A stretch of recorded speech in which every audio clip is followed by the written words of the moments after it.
You're listening to Good Morning Gwinnett, a division of ABK Media Group, hosted by Audrey Bell Kearney, sharing stories about people and places around beautiful Gwinnett County every day at 9 a.m. Southern living at its best.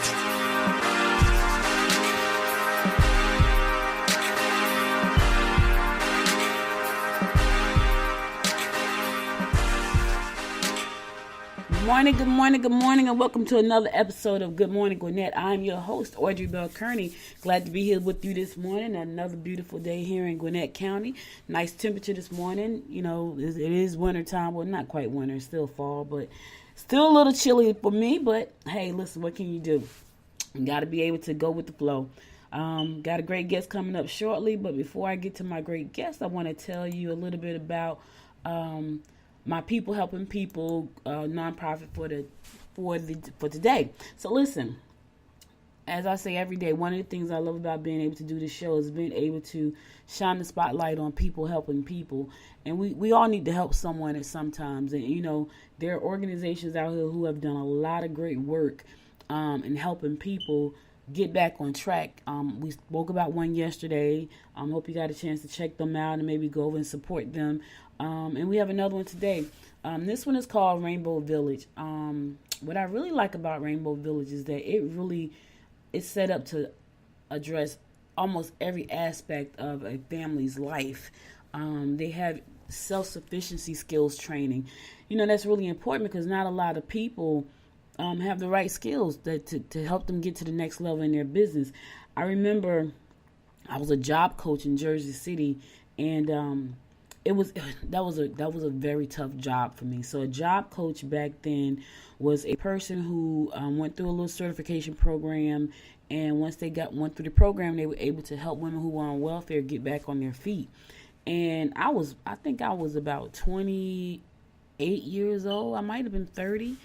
And so I'm talking to women who were just as old as I was. And, you know, I remember this one woman, she was such a nice person, and she was really talented, and she made these stuffed animals, and with the animals, she made a pillow, and she put the animal inside of the pillow. And I was so amazed with her work. And what happened was, you know, everybody in my office knew that I was an entrepreneur because I was a struggling entrepreneur at the time. I was just getting started, and I was excited about what I was doing. And so they sent her to me to help, so I could help her get her business off the ground. Now, she was on welfare. At the time, I think I was 28. She was 41. I'll never forget this. She was 41 years old. And she had came to me, and she showed me this beautiful pillow that she made with this animal stuff there. And I was like, man, that is so nice. And so I had cut out an article out of the newspaper for her to read. And it was an article about a woman who was on welfare who made cookies. And because she made cookies, she started this great business, and she was able to get off welfare. Well, I gave her that article to read. So she was in the office, and it was like four of us that had shared an office space. And I gave her the article to read. So she's looking at the article, and I'm thinking she's reading the article. And so one of the girls asked me, hey, Audrey, can you step in the hallway for a minute? So I go out in the hallway. And when I get out in the hallway, the other job coach said to me, Audrey, she can't read. And I was like, I felt so bad because I did not know she could not read. And so when I came back into her, you know, I apologized, and she said, you know, she understood. I didn't know she could read. So that's why I like to shine the spotlight on nonprofits with people helping people like Rainbow Village. So Rainbow Village is a nonprofit that help adults who are homeless, help adults who are struggling to find childcare, help adults who need self-sufficiency skills, help adults who need adult life skills. They do a lot for people who are in need. And so every morning when I do the show, I like to shine the spotlight on a nonprofit that's doing great things. Now, here's the thing. They need your help. They need your help in helping them to continue to grow, to continue to serve people. And so some of the things that they need right now, because it is the holiday time, they have a list of things they need. So right now, they are in need of 12 sets of pots and pans, 12 sets of dinnerware, 24 sets of twin comforter and sheets, laundry detergent, and 12 sets of glassware. So if you want to reach out and help Rainbow Village, you can reach out and contact them. And I'm going to give you their contact information because they need your help. They're doing some great work and they need your help. They're right here in Duluth. So they're located at 3427 Duluth Highway. That's Duluth, Georgia. And the telephone number for them is 770-497-1888. And for more information, you can email them at info@rainbowvillage.org. So that is my People Helping People segment of the day. I am so happy my guest is on. Her name is Mrs. Jennifer Rusz. She is the CEO of Sterling Rose Consulting Corp. And she's going to come today and talk to us a little bit about what she does here in Gwinnett County. Her business is planning. She does business planning, business consulting, technology consulting, marketing, and an array of other great services to help you start and grow your business. So without further ado, good morning, Jennifer. Good morning. Thank you for having me on.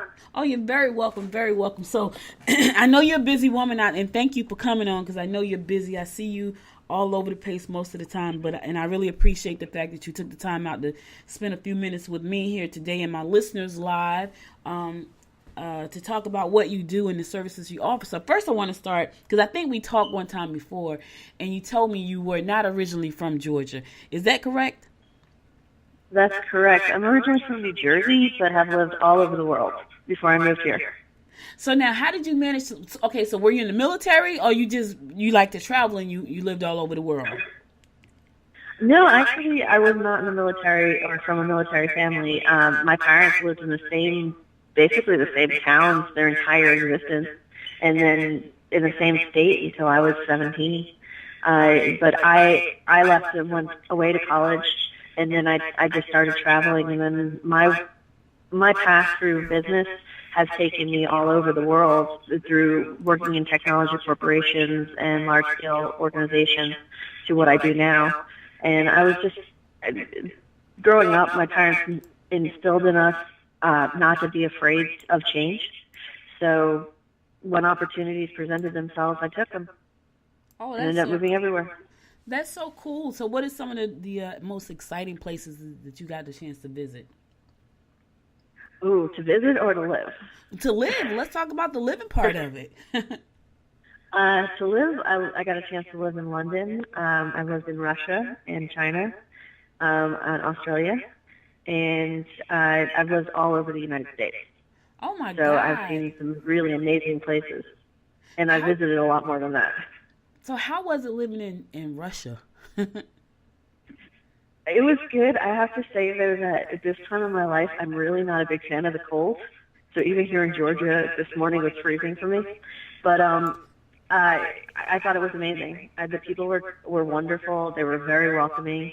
I got a chance to live in 3 different parts of Russia, and it was it was very different, but a lot of the same. It's funny to see all the Western influence in the music that you wouldn't have expected.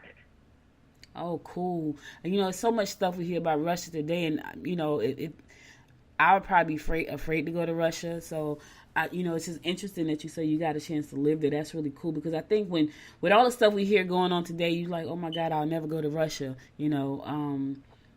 And so it's cool. I think go ahead. That's the same with everywhere, though. I mean, the reality is there's good and bad everywhere.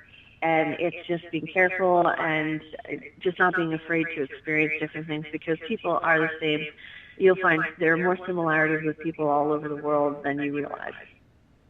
Yeah, that sounds like it could be true. Well, that's so cool. Now, how did you end up in Gwinnett County?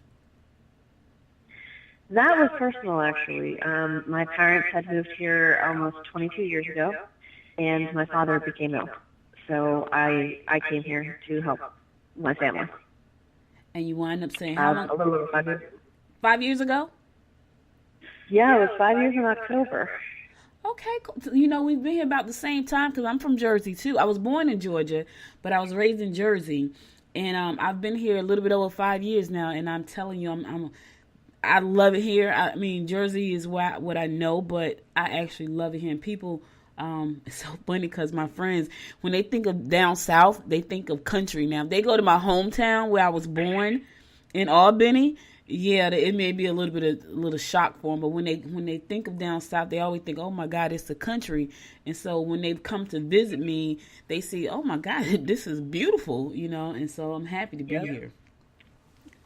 Me too. Actually, the irony is my parents actually left a little over 2 years ago and moved to California, and I decided to stay. Really? So I have created so I actually am the only one left out here in Georgia. Wow. For my family. Wow. My dad lived in California. When we left Albany, we went to Jersey. He and my mother got divorced. We went to Jersey and he went to San Diego.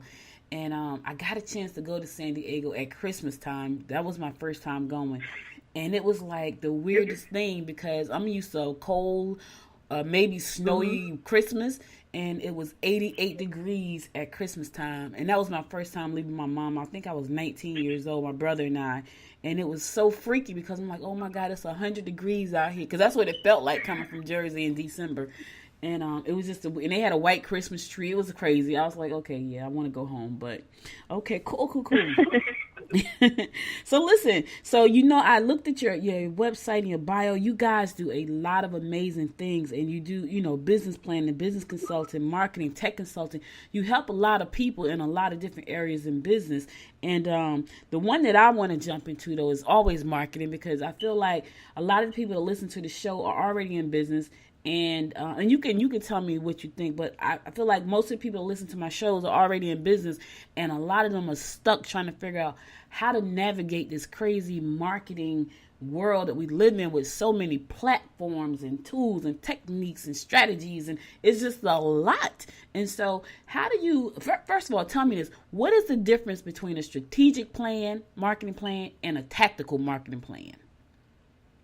Well, simply a strategic plan is an overview of looking at who your market is, understanding what avenues you should take, and what the potential goals and defining what those goals are for your brand and your existence as an organization. Where do you want to go and how to get there? Whereas a tactical plan is actually the implementation of the plan. So it is what is your day-to-day process. And how do you actually, what services do you use? How do you use them? What should be included in them? Literally the definitions and the process of actually getting it done. And what are the results of that process? So those are what the two different types of plans are, the difference between strategic and tactical. And you need both, actually, because you need to know where you're going and who you're marketing to, and then you need to know how to get there. And so that's what your company help people do. And that's so cool because I looked at your website and I said, okay, they help a lot with marketing. What are some simple ways that people can decide which platform, which way to go? Because I know they need a marketing plan, a strategic plan. And a lot of them are startups. They don't have the budget to hire like a Sterling Rose probably. But they need to get out there and get started. And then you got Facebook, you got Twitter, you got Instagram, you got narrative, you got, everything. What do you tell that person who they're not ready to hire a company to help them, but they need to get started? Where do they start? Give them a couple of tips on where to start. Okay, so first of all, don't get sucked in with the buzzwords. All right, there are a lot of platforms out there, and there's new ones that pop up every single day. Mm-hmm. That does not mean they're the right ones for you. You have to first figure out who is your exact client. Who are you trying to get in front of with your product or service? Then, by figuring that out, figure out what they pay attention to. On Facebook, are they the right agents for Facebook? Are they on Twitter? Are they on?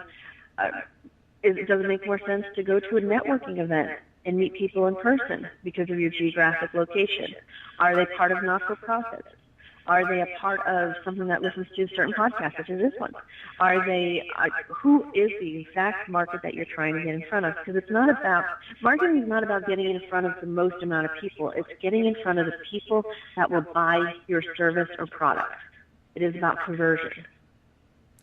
So it's literally looking at the target, who your target is, and what they pay attention to. That's what you need to focus on, not what is the biggest thing in the news today. And that's really good. Now let me ask you this, because I know I get this all the time. And I've been a consultant for the Small Business Administration in Jersey for Rutgers and King University. How does a person who's just jumping out there in this crazy world of entrepreneurship figure out who their target is? So let's say, for instance, let's say I sold jewelry. I sold a necklace, right? Let's say I sold Zodiac necklace, and I'm saying that because I have one when my mother bought it about 20 years ago. I never take it off hardly. Let's say I sold Zodiac necklace. Where would I go to figure out what my target is? Like, because I think that's the biggest problem for most people starting. Like, they have no idea. It's so many. Like, I want to serve everybody. I'm an entrepreneur. I have a podcast. I want to serve everybody. How do they figure out who the target is? Is there a worksheet or something? Well, there's a couple different ways to do it, right? First of all, is who do you think purchases your product? So say you're a Zodiac necklace, right?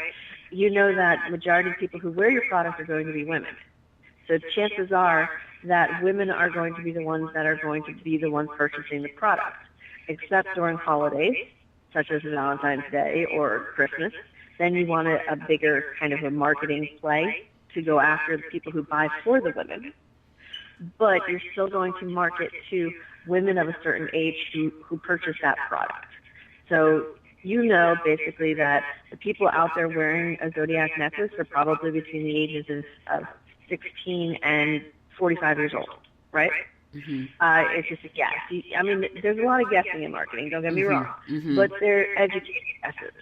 They're based on what you see in magazines, what you see in the newspaper, what you see walking around, who's wearing that type of product.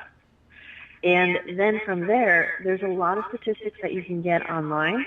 There's also, for those who can't afford to go to a company that can do the research for them for a proof of concept, for those just starting out, there's a lot of free services out there too, such as FBDC and SCORE and FBA, that you can actually go to, and they'll pull some research for you and help support that target market research.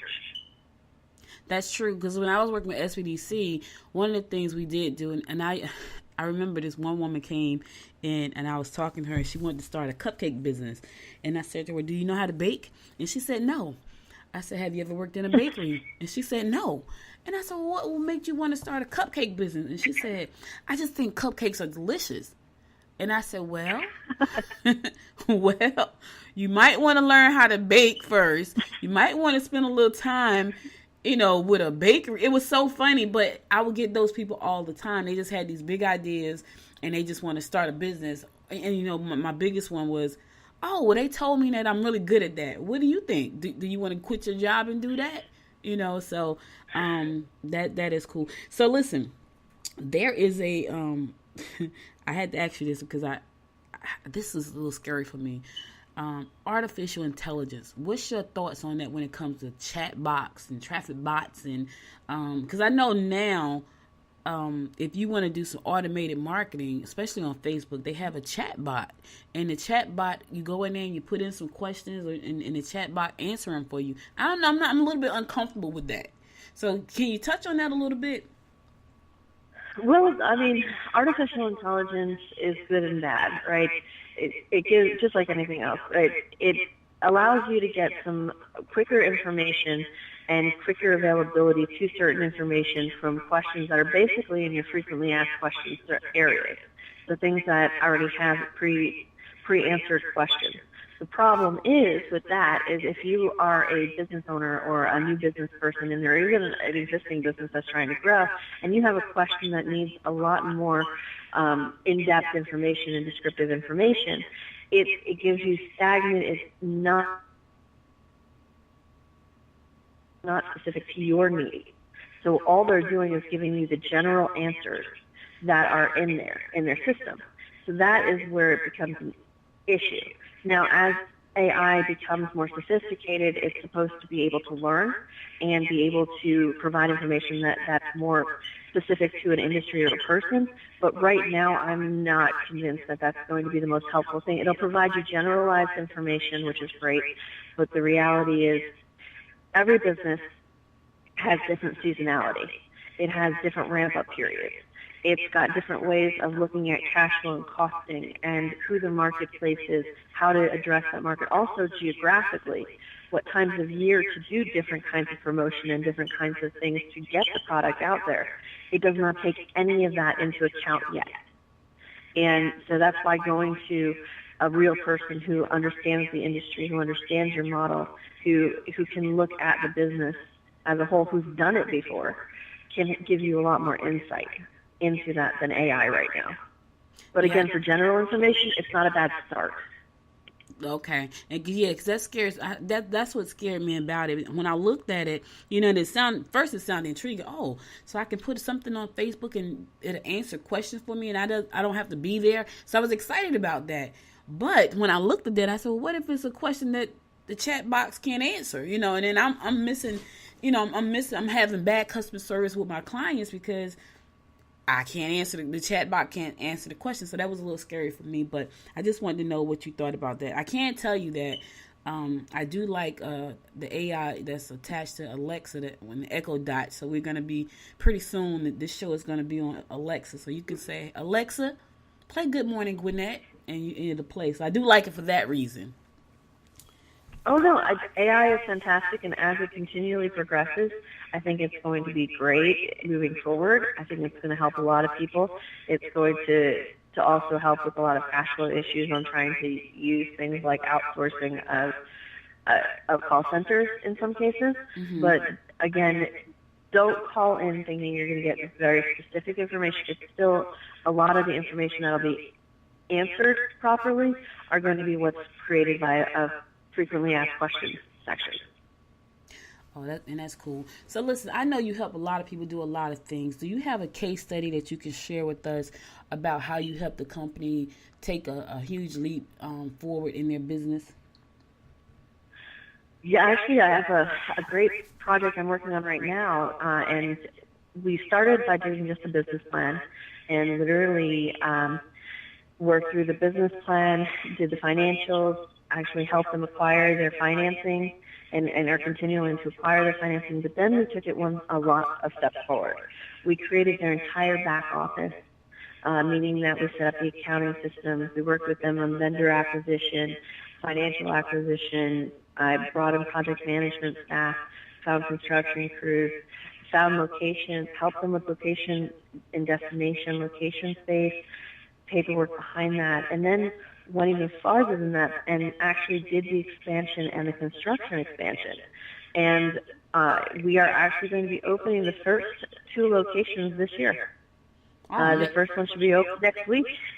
Oh, man, that sounds amazing. Now, is that business located here in Georgia, or is it somewhere else for the grand opening?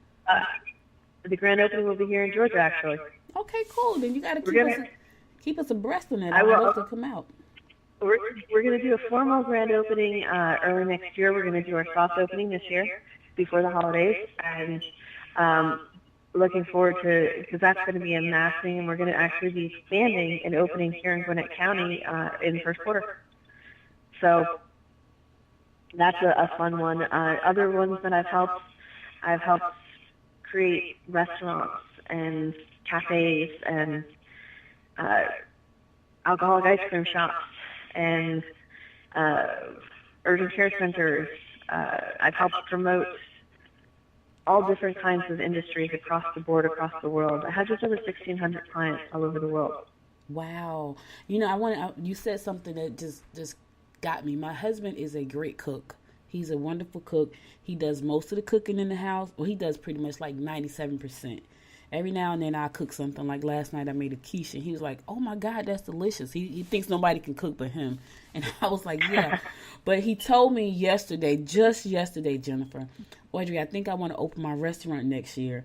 And, I'm never one to like poo-poo someone's dream, but I instantly caught like a hot flash because I'm like, oh my God, I watch restaurant startups all the time. It looked like a hot mess. I don't even know where to start. So, you help people open up restaurants and cafes. Mm-hmm. Tell me a little bit about one of them. Because I know for me, I was like, ooh, you asked me how to write a book, I can tell you that. How to open up a restaurant, not so much. Well, a couple different things. For one, is he going to go into a specific area? What type of food is he going to go after? All of that plays into a role into where we should place the restaurant. Because, again, you look at where the market is, the opportunity for that market, right? Opportunity for that product. Then first thing, start a business plan. You've got to figure out what your operational structure is, how you're going to do, what your menu is going to look like, what your pricing should be, how many seats should you have inside that restaurant to make it profitable for you. What is your turnaround? How long is your ramp up? How much money are you going to need to do the build out you want to do to make the restaurant be the way you need it to be, to promote your brand? So all of those things, figure out before you open the doors. Don't play catch up. Woo, do you have weekend hours? Because he's gonna have to come sit and talk with you because I can't. Woo, all that right there, just that alone, just like blew my head. Like, you know what I mean? So, he's gonna have to come and talk to you when he's really ready to do this thing. He's been talking about it for years now. He's such a great cook, and people love everything that he makes. And so, that's one of my issues because he is such a great cook. That's a good thing and a bad thing. But I know that I can help him only so much, and it's so cool that I got a chance to talk to you because I didn't know you did that part. I know you did a lot. I didn't know you did that part. And so he needs to really come and sit and hear what you have to say about that because, I think a lot of people, like the lady with the cupcake company, she wanted to start, she didn't have a clue. He does cook, but I don't think he understands, like, what he's talking about, what it's going to take for him to cook on a scale of a restaurant. We go into restaurants, we look at everything they do. He's never worked in a restaurant before. He works in pharmaceutical. So, there's a big difference. I mean, you can measure out some powder for some medicine, but you're talking about food right now. Yeah, well, the big difference is people are great a lot of times at a product or a service, but they're not great at the business behind the product or service. And that's where we come as an organization. We help you define what those are, find out what it is, and help you to put the right team together, whether it's us as part of that team or not, to help support and get you to where you want to be so you can do the things you love doing, which is promote that product and service and provide that. Because, again, a lot of times we're even those, so we play devil's advocate too, right? Mm-hmm. We're not here to tell you that your product or service is going to work. We're here to either prove to you whether it will or won't. Mm-hmm. So when we do a business plan, first thing I tell everybody is, I will be very honest with you. I'm going to tell you whether this is going to work or based on the market. Mm-hmm. So just note that if you hire my firm or you talk to me, I'm not going to tell you everything is going to be perfect. I'm going to tell you what the downfalls are going to be, so that you have a way to address them. Because it's not that your product or service won't work. It's just that you need to know what stands in your way. What's your SWOT analysis? What are going to be your strengths, your weaknesses, your opportunities, and your threats? And how are you going to address them? All of them. Mm-hmm. Wow. So I'm trying to give you information to make sure that you succeed. And that sounds amazing. And I'm definitely going to tell him about you because, he says it, and I know he's been doing pharmaceuticals since he was 18 years old. And so he knows that like he knows his social security number. And he cooks like he knows his social security number. He doesn't have that business experience. And, when you have a spouse, they only listen to you so much, just in case you didn't know. They only listen to you so much. You can tell them everything that they should be doing, and it goes in one ear and kind of out the other ear. So when it comes from a third party, now they listen. And I know for him, he's talked about this a lot. I think he just needs to sit down with someone who knows how to do this. Write a book. Yeah, I can tell you how to do the cookbook. I cannot tell you how to do the restaurant because I have no idea of what that entails. But, I'm going to definitely tell him about you, Jennifer, and thank you for sharing that much with me. Now, I know earlier this year you got an invitation to a very, very important, very special, very these my braces. My braces always does this to me. Prestigious organization. Tell us a little bit about that nice invitation and how you got it. Which one are you talking about? You get a lot of them. Okay, the Forbes one. That's the one I'm talking about. Forbes? Oh, I've been a part of Forbes Technology for almost 2 years now, actually. So I'm part of their council. Mm-hmm. And I renewed the Forbes Council initiative this year. I was also offered a chance to be a part of the Gold Circle Club this year with Kennesaw State University. which is a great honor for entrepreneurs. And at the beginning of this year, I was notified that my firm was named one of Entrepreneur Magazine's, Entrepreneur Magazine named us one of the best privately held companies in America. So we made their 360 list. Congratulations. I got to tell you, I see Sterling Rose branding everywhere. I see that logo everywhere. I see Jennifer sponsor a lot of events. Tell us a little bit about the importance of being a sponsor as a business owner, because I see your stuff everywhere. I see your logo everywhere. I see you a lot of places. Tell me a little bit about that, the importance of being a sponsor, and how does that play a role in getting your business name out there and your brand? Well, for one thing, I believe in supporting the community, and not just Chamber of Commerce and things like that, but also not-for-profits. I do a great deal of work with not-for-profits. Getting your name and brand out there, the visibility, and becoming first of mind when something happens. So someone comes up with a new business idea, or they want to get promotion out there about their business. I want people to know what we do. And my organization is very complicated. Let's face it, a lot of companies, you have this one specific product and one specific service that you provide, and you can target market and do very, very targeted display of that particular service or product. I have 3 full divisions within my organization, so a 30-second pitch is almost impossible to tell you what I do.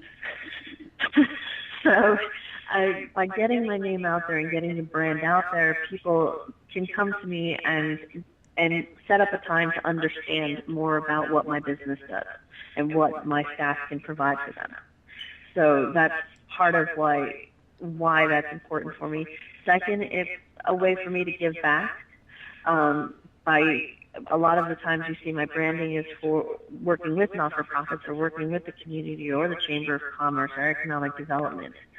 And that allows me to help my community by providing sponsorship dollars back to those organizations to help promote other businesses, because if the other businesses make it and the economy is strong within, my economy is strong too. So it's all going to help each other. And that's a big part of what I believe in, is that idea behind helping the community and helping those who need the help. That's so cool. That's part of the reason for creating the company that I did. But the branding part of it, getting your name out there, becoming first of mind is a big part of growing your business and getting out there. So that's why I partly do it. But just remember, if you're going to do that, anybody who's listening to this, if you're going to do that, you can't just put your brand out there. You've got to show up. Mm-hmm. So when you said at the beginning, you see me everywhere, I am everywhere.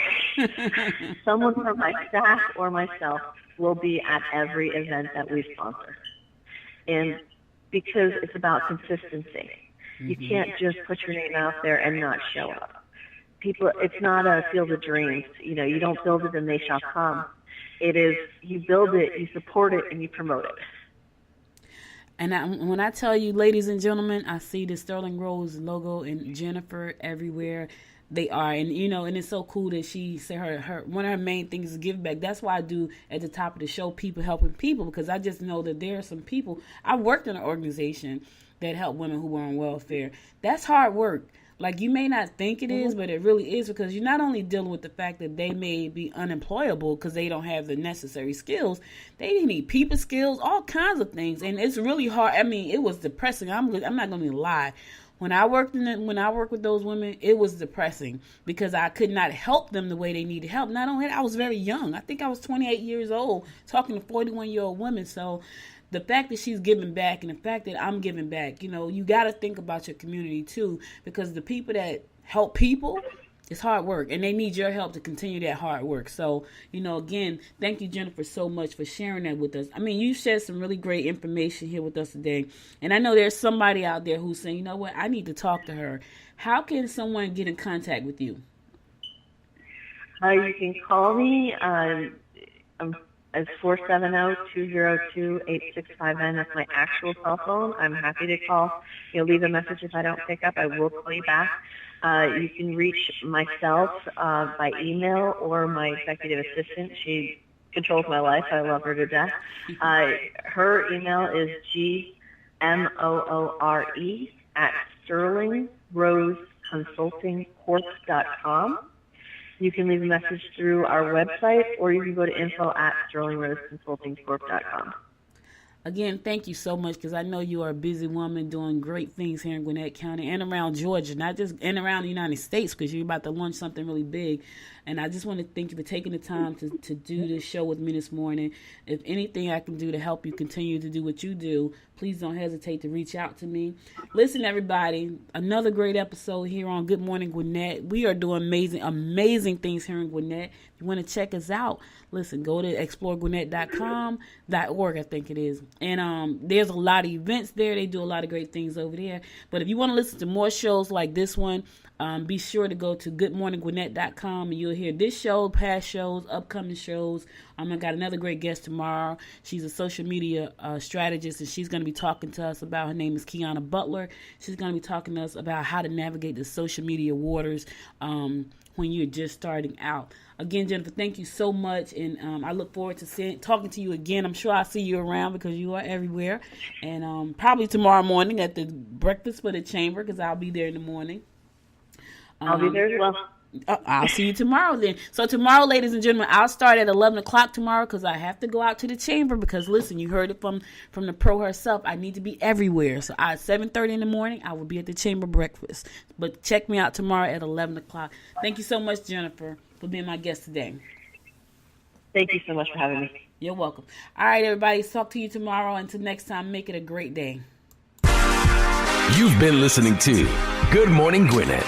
Make sure to tune in daily at 9 a.m. Eastern Time to find out what's happening around Gwinnett. If you missed an episode, go to www.goodmorninggwinnett.com to catch up. If you like this episode, go ahead and subscribe to the show now and share it with your friends.